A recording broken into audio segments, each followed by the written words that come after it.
Bom dia, eu sou o professor Wander Augusto Silva. Eu fui convidado para participar e fazer uma palestra, uma mini dissertação sobre educação e tecnologia. Eu escolhi então falar sobre a sociedade tecnológica e o sentido de progresso na educação. Eu sou professor da Universidade do Estado de Minas Gerais, eu leciono na Faculdade de Educação já há algum tempo. Pretendo fazer a exposição de uma forma mais tranquila, mais didática. Irei ler o texto e após isso eu vou fazendo algumas intervenções se forem necessárias. Ok? Então vamos lá. A sociedade tecnológica e o sentido de progresso da educação. A ação humana de produzir só é efetivada quando alcança o coletivo, quando satisfaz as necessidades sociais, quando amplia as possibilidades de produção de uma determinada comunidade. Desta forma, quando se produz um artefato, este tem como objetivo sua utilização pela sociedade. A produção visa a sociedade e a sociedade necessita da produção, todos nós sabemos disso. A tecnologia que é desenvolvida deve possuir então um sentido de produção, pois toda produção tem um significado e importâncias, não só para o mercado, isso que a gente tem que ficar atento, mas principalmente para as pessoas. Esse é o foco que eu quero abordar aqui e dar uma certa dimensão sobre isso. Devemos buscar entender o sentido das novas tecnologias. Os significados de progresso são incorporados a estas produções. Entender que meios foram utilizados para sua confecção e, principalmente, quais as consequências dessa tecnologia para a sociedade. Portanto, a reflexão crítica, os meios e os fins de uma produção tecnológica, bem como do sentido de progresso a ela atribuída, deveria passar pela visão e análise do educador. Isso eu chamo a atenção aqui para nós que trabalhamos na academia. No sentido de se buscar uma racionalidade que considere o contexto histórico-social da sociedade como um todo, e não somente atenda às determinadas camadas sociais. Portanto, o sentido de progresso da ciência e da tecnologia e sua ligação com a sociedade deve ser abordado. Embora o avanço científico não seja cumulativo em todas as ciências, ele caminha, conforme falou o pesquisador Nielsen Neto, em ordem aritmética, crescente. A ciência evolui quando as necessidades impostas pela realidade exigem uma explicação e solução de questões práticas e ao mesmo tempo teóricas para a nossa vida, o cotidiano. As novas necessidades são colocadas. Então, para que essa evolução se torne efetiva, é necessário que as técnicas de investigação também tenham progredido. A história da ciência, ela mostra a contínua superação de si mesmo. Herbert Marcuse, outro pesquisador francês, faz uma definição sobre o conceito de progresso. E é aqui que eu quero detalhar um pouco minha fala, o meu pensamento. O conceito de progresso que caracteriza o período moderno da civilização ocidental, através de dois tipos fundamentais. De acordo com um deles, o progresso é definido quantitativamente. A ideia de progresso aqui é entendida quando, no curso do desenvolvimento da civilização, apesar de muitos períodos de regressão, que nós sabemos disso, aumentaram o conhecimento e a capacidade humana em seu conjunto, e que, ao mesmo tempo, eles foram utilizados visando a dominação cada vez maior, mais universal, do humano e natural. O resultado desse progresso é a riqueza social crescente.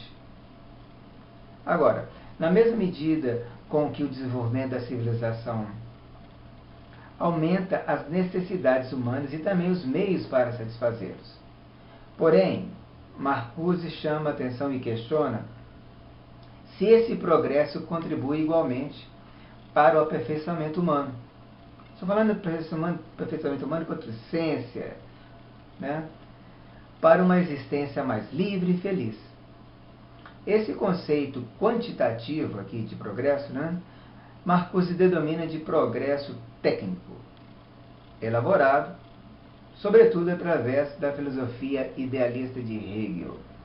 E aqui nós temos o pensamento hegeliano, o pensamento da crescente acumulação de conhecimento, do crescente evolução do ser humano, através de uma forma geométrica semelhante a uma espiral, que começa do nada, cresce e vai a talvez uma perfeição, uma completude ideal, uma perfeição geral, total.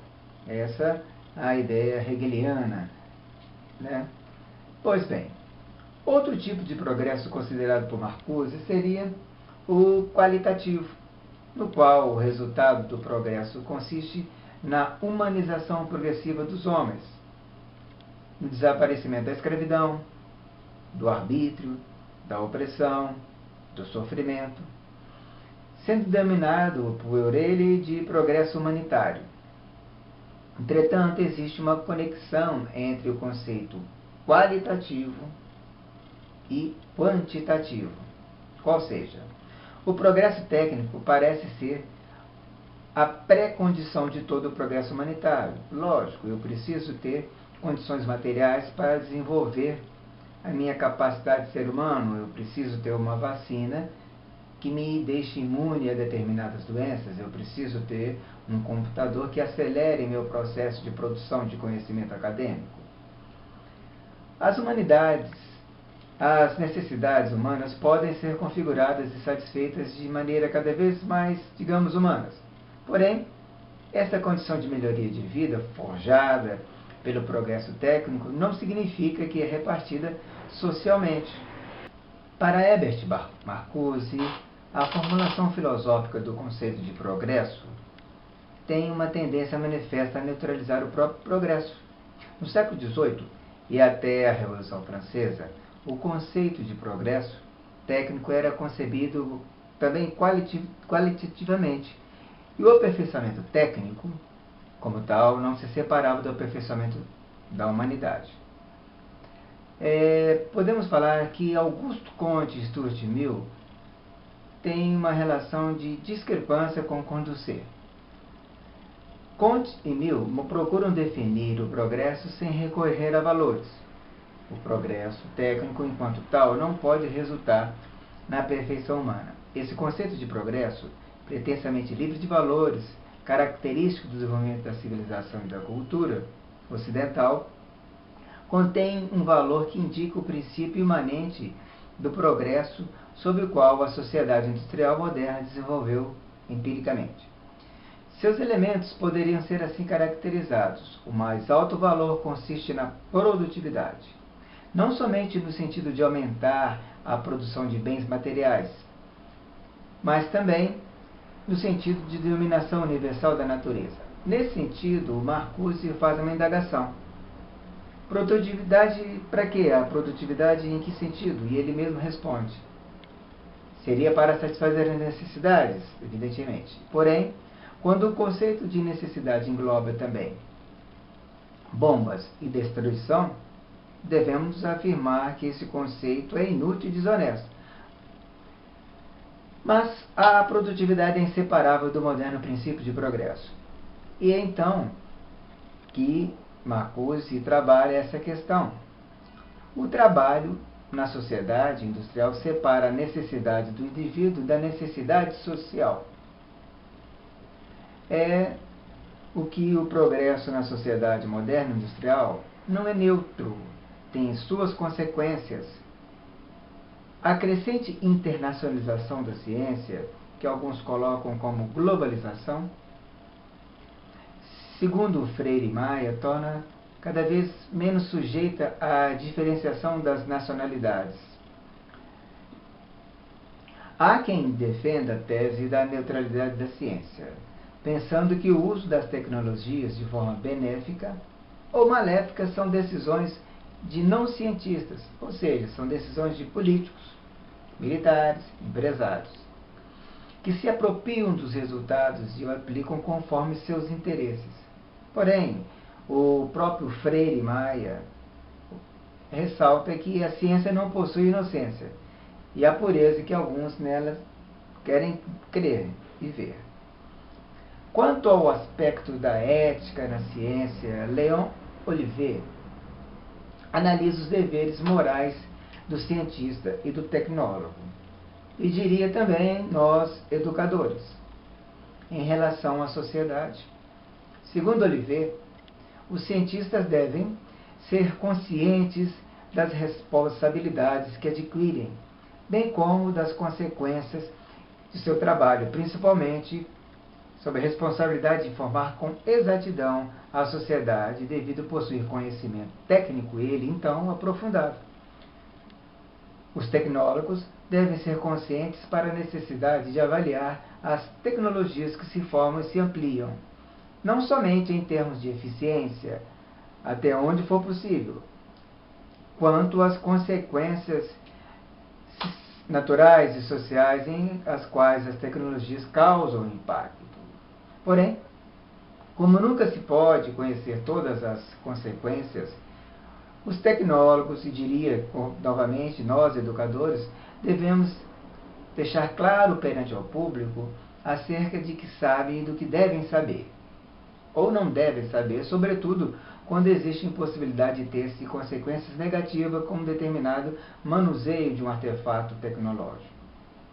Desta forma, Leon Olivier, que é um cientista da tecnologia, afirma que tecnólogos devem ter consciência que os fins que perseguem só podem estar ligados a estilos de vida específicos e podem modificar muitas formas de vida socialmente. Deve-se adotar um sentido humanístico nas abordagens das inserções tecnológicas na sociedade. E para que isso se concretize, chama a atenção que é necessário combater um generalizado analfabetismo humanístico existente entre os cientistas e tecnólogos e alguns educadores. E esse combate deve ser feito na raiz do problema, ou seja, na formação acadêmica. Aqui é a nossa responsabilidade. Para tanto, é preciso destacar a importância das instituições educativas encarregadas da formação de educadores.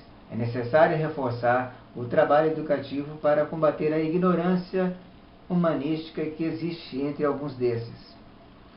Leon Olivier considera que os cidadãos, em geral, também têm responsabilidade nas avaliações das tecnologias, em sua aceitação ou propagação. Por isso, têm o dever de informar-se adequadamente sobre a natureza da ciência e da tecnologia, bem como as de suas possíveis consequências. As instituições encarregadas da investigação e da educação, assim como as empresas que elaboram e aplicam a tecnologia, têm o dever de difundir uma imagem acessível e fiel da ciência e da tecnologia, assim como os resultados específicos, de maneira que a opinião pública tenha um melhor entendimento, não só das concepções científicas e tecnológicas atuais, como também das consequências acerca da racionalidade para compreender os limites da ciência e da tecnologia, no caso adotada. Portanto, a avaliação de uma determinada tecnologia passa necessariamente, aí eu diria aqui, pela análise crítica de sua inserção na estrutura social. Olivier considera que os problemas éticos pertinentes à tecnologia não se limitam só aos artefatos tecnológicos, que surgem em virtude das intenções dos agentes, que formam parte do sistema técnico e seus fins, desejos, valores, assim como dos resultados que eles obtêm, incluindo os resultados intencionais. A avaliação dos sistemas técnicos deve realizar-se, para Olivier, em dois níveis, um interno e outro externo. Esse externo seria a população, o interno seria a academia, nós, da academia, professores, né? Deveríamos ter esse olhar mais atento. Então aqui nós podemos aqui fazer talvez aqui uma conclusão, no sentido de que, conforme a educadora argentina Edith Leon coloca aqui, o planeta não está unificado econômica e culturalmente.